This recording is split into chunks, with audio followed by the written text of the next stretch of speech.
This is brief, but I asked for an opportunity to just kind of say, first of all, thank you all very much for taking a weekday. I would suspect that it cost you guys all money to get here, and you've made a commitment of your time and resources. And I want you to know that a business like this could not exist without your participation, and that is a very sincere from Lee and I, and Deb as well. We appreciate you being here. It is one of the huge differentiators that's associated with Hooked on Driving, and our plan to really develop Hooked on Driving as a legitimate business. We see very credible programs out there, many of them run by MARC clubs that have massive volunteer forces behind the BMW club, the Porsche club, the Audi club, and those are great programs. I think we can synthesize and work well with them. What I wanted to be able to do when we started this is have a brand that would be a recognizable brand, so that when you saw a person with a Porsche in the Safeway parking lot, you could walk over and say, did you know that you could actually drive on the track? And they're not shocked. They actually said, oh yeah, we've heard of this company called Hooked on Driving, and I've been thinking about doing that. Do you know anything about that? Because our business is about getting new people into the sport. And I know that a lot of the folks that have come into the sport through Hooked on Driving have migrated elsewhere, and many of you are running with other organizations as well, but you're here too.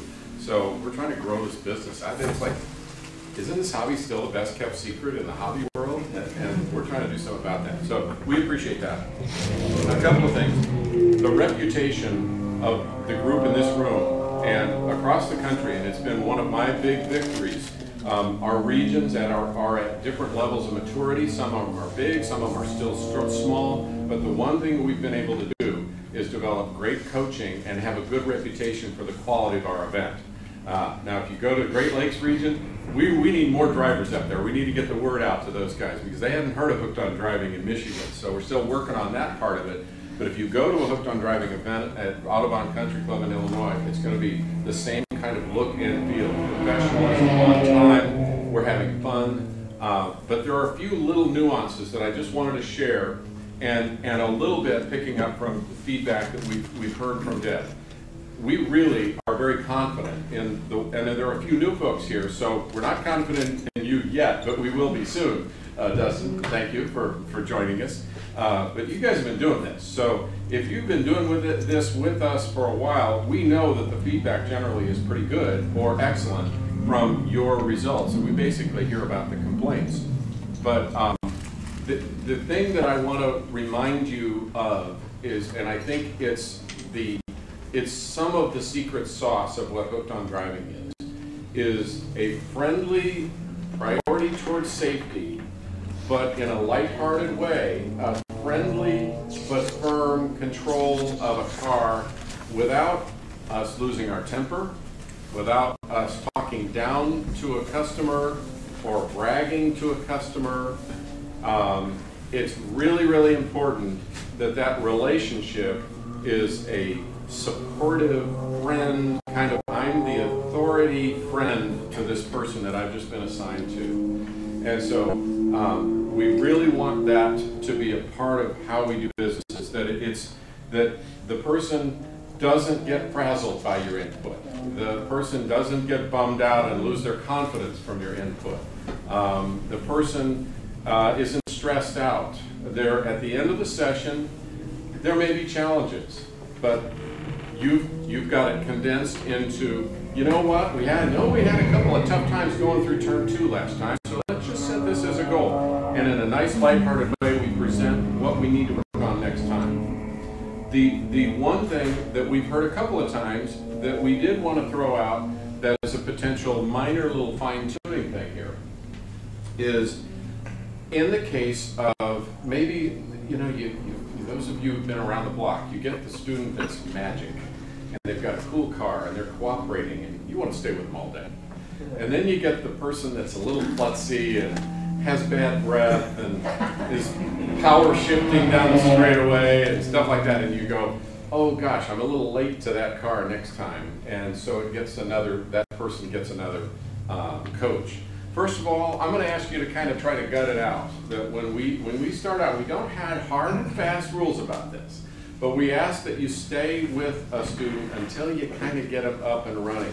If after 2 or 3 sessions, definitely 2, but really we prefer 3 sessions, if you feel like it's not a good personality match, or you really need help, maybe you're a little over your head, those kinds of things, we'll work with you. See your group leader, or Deb, or I, or just work with one of the other coaches that you've gotten to know, and go ahead and make a switch. Here's the story that I heard from one of our good customers. It's a husband and wife, and the wife's struggling. The husband wants her to succeed like a lot, because if she succeeds, then he gets a hobby, right? all she's got to do is just be safe, and that has been a challenge. And what's happened is she turned out to be kind of a problem child, and she's being passed from coach to coach to coach. Each coach, he said, and I had a long conversation with her, because they're very constructive and love Hooked on Driving. They're just kind of wanting to feed back a little bit. They're saying, all the coaches are great, but they're teaching me different things. And the one thing that's a negative is, well, just forget what that last coach said. Okay? And that's the one thing that we have to be thinking, that we are a team. And that, you know, maybe the last person has more experience than you do. So you have to talk about the other person, the previous experience, with respect, and maybe take it a little easy on that one spot that she was being taught differently. And you talk about someone who's struggling, and then you give them 3 different lines to learn, 3 sessions in a row through turns 14 and 15, she really stresses out. So we really have a very important responsibility with the students that we have. And we can create a lifetime experience, or a stressful day, and a less enthusiastic response. The other thing that I will simply mention to you, and a request on our part, this is, we want to be a professional operation. We're all casual today, and that's fine. We would like it, you know, khakis are awesome, but I know that's a little over the top. But what we'd like to do is to be sure that everybody has clean clothes on. And we're going to get jackets. I'm going to do another reorder. So Deb, before the end of the weekend, we need to get a little inventory of who needs jackets. We're going to order jackets.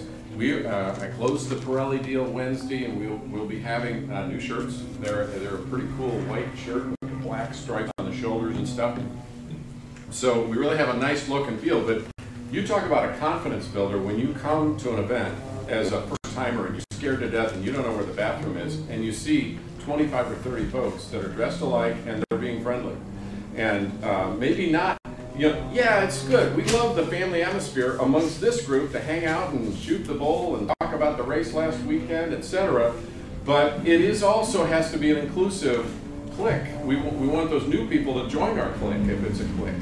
So we've got to be responsive and see somebody wandering like, you know, around in the paddock, and if you're over there chatting, then you're grabbing those folks. So it's just awesome that you are here. A couple of other quick things that are just specific policies, and that is, you know, we do have, this is a business, and I've got responsibilities legally, and there's a lot of liability in this business. We don't want any goofing around with language about, hey, nice halter top, or, you know, just don't go anywhere that's not professional or related to what we're doing. Okay, you're encouraged to become friends with these folks and chat with them and talk. Oh, you live in Orinda, I live in San Jose, or whatever. All of that stuff's great, but it's got to be kept on a professional level. We don't touch the students in the car, and we don't touch the steering wheel. Okay. And the last thing that I would want to make, that's the most important point that I'd like to make, and that is your safety is, and obviously the safety of our customer is the #1 priority. And under no circumstances we want you to ever be in a car feeling that you are at risk. So you have the authority to bring a car in. Try not to lose your temper, but you have the authority to do what is necessary to get control of that car to have them to come into the hot pit. Maybe it's a chat, and you can think you can deal with it. If it's something you can't deal with, get it straight to Black Flag, Mike, Paul, the gang, or your group leader. But don't have yourself in a dangerous situation. You know, slow them down. If they won't cooperate with you, that's a real bad sign, and I would encourage you to do those things. Be safe and have fun, and thank you all. We're going to have a good time this afternoon, and we're all